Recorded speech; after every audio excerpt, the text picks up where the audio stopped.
Fala pessoal, vamos para a segunda parte do tema que a gente está abordando entre Galécia e Galiza. E agora, nessa segunda parte, a gente fala sobre o problema das traduções modernas. O latim mal traduzido é a confusão terminológica. E um dos problemas terminológicos mais frequentes na historiografia da Península Ibérica diz respeito à confusão entre Galécia e Galiza. No português erudito, desenvolveu-se o termo Galécia para traduzir o nome latino Galécia, permitindo distinguir claramente a realidade histórica da Antiguidade Tardia e da Alta Idade Média da região moderna chamada atualmente Galiza.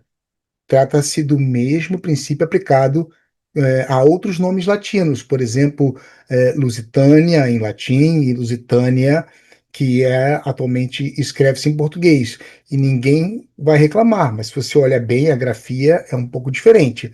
A adaptação dos topônimos antigos para formas vernáculas distintas das designações regionais modernas é uma prática comum e aceite, exceto quando interesses identitários se sobrepõem ao rigor histórico. No castelhano, porém, essa distinção praticamente não existe. O território antigo é chamado Galécia, mantendo a forma latina e castelhanizando-a como Galícia para o período antigo, enquanto que o território moderno recebe o nome de Galícia. E aí, em português, a gente adiciona aí o Z e fica Galiza, né? Em galego e em português. Como ambos os termos são grafados de forma idêntica e muito semelhante, Galécia em latim, Galícia em castelhano moderno. Isso cria frequentemente a impressão equivocada de que a Galiza atual corresponde ao mesmo espaço territorial da Galécia antiga. O leitor castelhano, ao encontrar a Galécia numa obra de divulgação, tende a ler mentalmente Galícia e a projetar as fronteiras da comunidade autônoma moderna sobre um passado romano e medieval. Ou seja, ele vai entender que a Galiza, ou melhor dizendo, que a Galécia, diminuiu de tamanho. Mas, na realidade, a Galiza moderna representa apenas uma faixa ocidental do antigo território da Galécia. Seria o mesmo que dizer que todo o Al-Andalus tivesse encolhido para a pequena Andaluzia.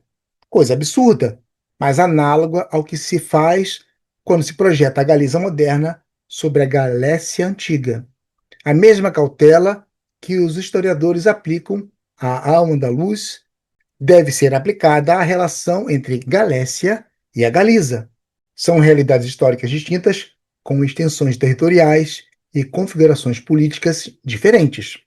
Nos séculos VIII e IX, as crônicas cristãs, como a Crônica Albeldense, a Crônica Rotense e a Crônica Profética, usam expressões como Regnum Galatiam ou Regnum Gallicense. Muitos editores e tradutores modernos, especialmente na tradição galega contemporânea, tende a ver nessas expressões uma antecipação do reino da Galiza posterior, mas essa é uma interpretação anacrônica. A expressão regnum gallicense não possui um significado fixo e deve ser interpretada à luz do contexto cronológico e político em que aparece. Em frases mais recuadas, pode designar de forma mais ampla o poder político cristão estabelecido no noroeste peninsular, entendido ainda como o espaço da antiga Galécia.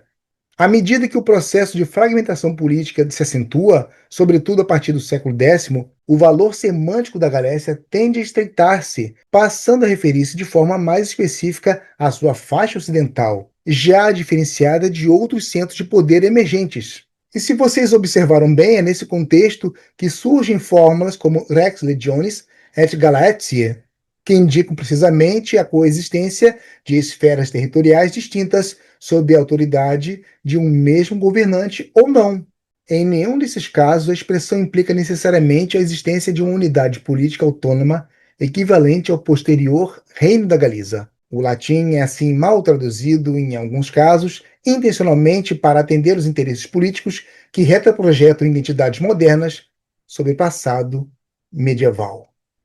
Valeu?